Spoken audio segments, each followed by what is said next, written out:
Buenas tardes, and welcome back to the Automotive Logistics and Supply Chain Red Sofa. I'm so pleased to be joined once again by Lizette Gracida, who is Senior Director, External Affairs and Trade Compliance at Toyota Mexico. We've spoken a few times here, and it's always a dynamic environment. I'm always very pleased to get your view here, Lizette, so thanks for joining us again. Oh, thank you very much for the invitation. It's a pleasure to be here. So we're talking a lot at this event, and of course across Mexico, about nearshoring and how it's progressing in the automotive supply chain and what can help it and what's holding it back, perhaps. What's your view in terms of nearshoring across the industry as well as for Toyota? So that's a great question. And I'll say three main things regarding nearshoring. The first one is that nearshoring is not a new phenomenon in Mexico, nor for the auto industry. And let me give you an example. So before NAFTA entered into force, there were only 5 OEMs in the country. After the agreement was signed, Japanese, Koreans, and Germans start to arrive to the country.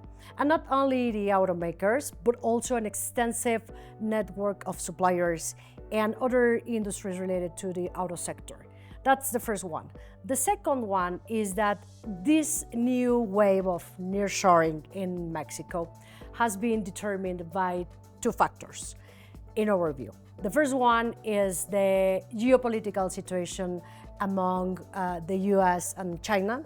And the second one is the USMCA, because this agreement by itself promotes a further integration in the region and relocation of suppliers in the value chain.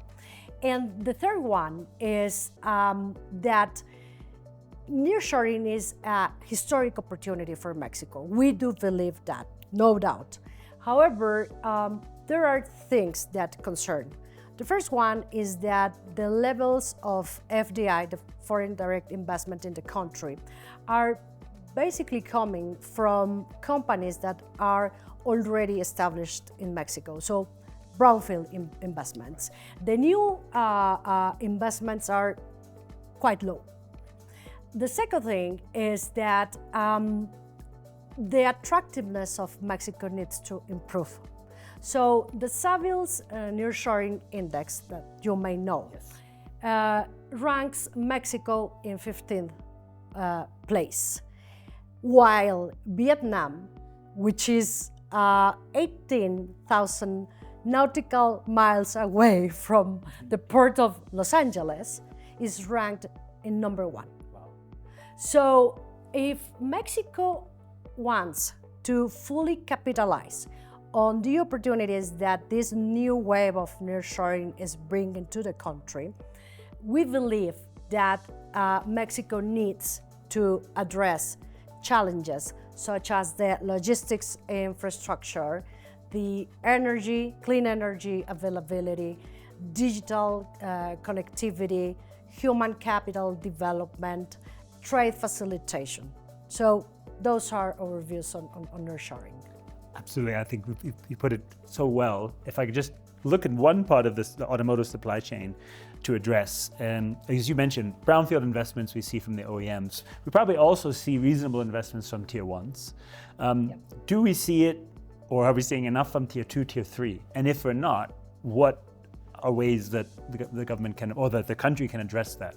Related to perhaps your earlier points, or are there specific things that can be done to help that?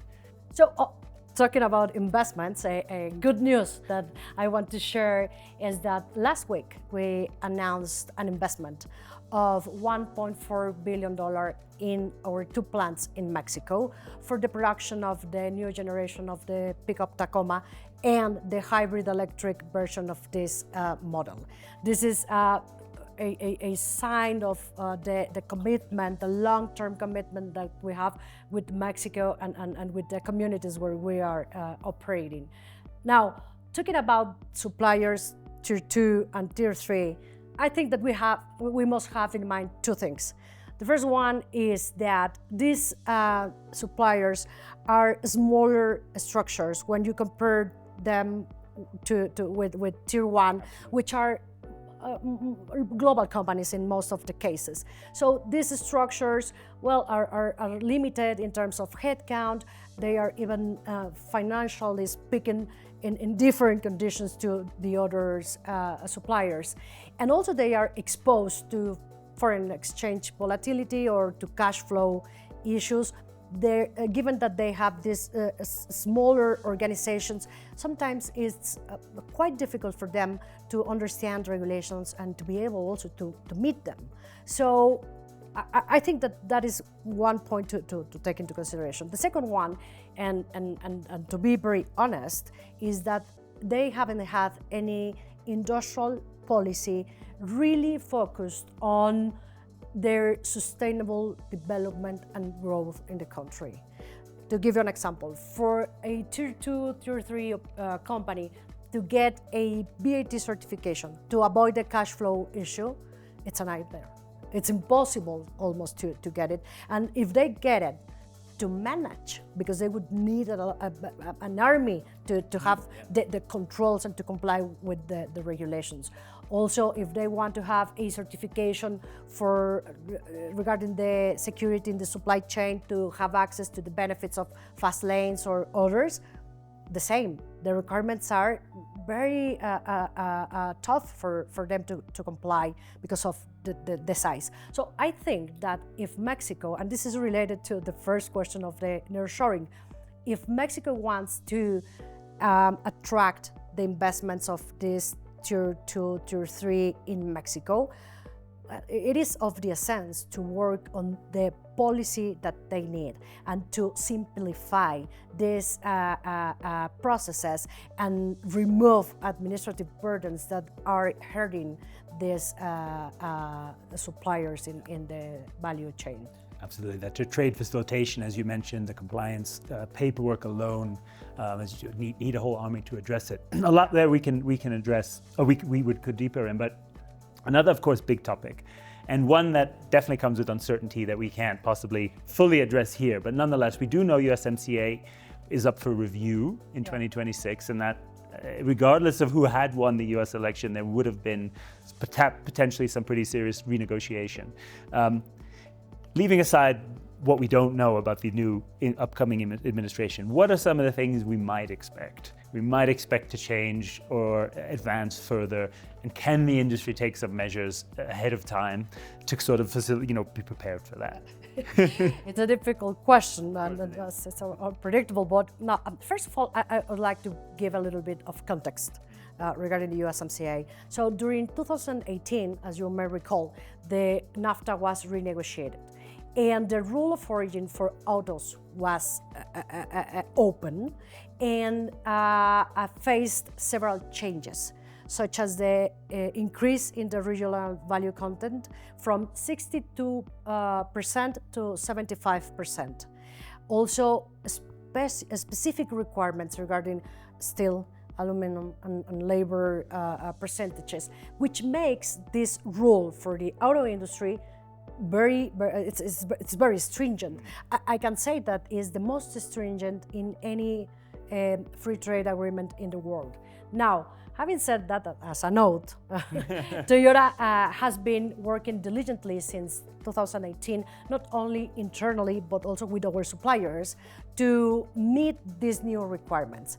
And I am very proud to say that we are fully complying with the agreement and that we will continue to comply with it. Now, we have heard voices in the three countries saying that this is going to be a renegotiation instead of a review. As part of the industry and understanding what this means for us, I can tell you that we don't want to reopen the rule of origin for autos. However, we also know, and this is a fact, that our partners, US and Canada, are concerned regarding several matters that are occurring in Mexico. And I may summarize in three main. There are more, but the three main ones. The first one is that our partners are looking for alignment in terms of trade policy. meaning that Mexico or that Mexico trade with partners or countries that belong to open economies and fair practices. Number two, the rule of law. So in the past 2 months, we have seen in Mexico several constitutional reforms that may endanger the previous commitments that Mexico has under the USMCA. And the third one is that Mexico needs to make sure that all the OEMs that are established in the country, in Mexico, are complying with the USMCA. Because there are rumors that certain companies are not complying with the USMCA since 2018. And what they are doing is basically to use a loophole that is in the agreement and export vehicles to the US by paying 2.5% tariff, which is completely different to what the spirit of the USMCA is looking, that is localizing and strengthening the supply chain.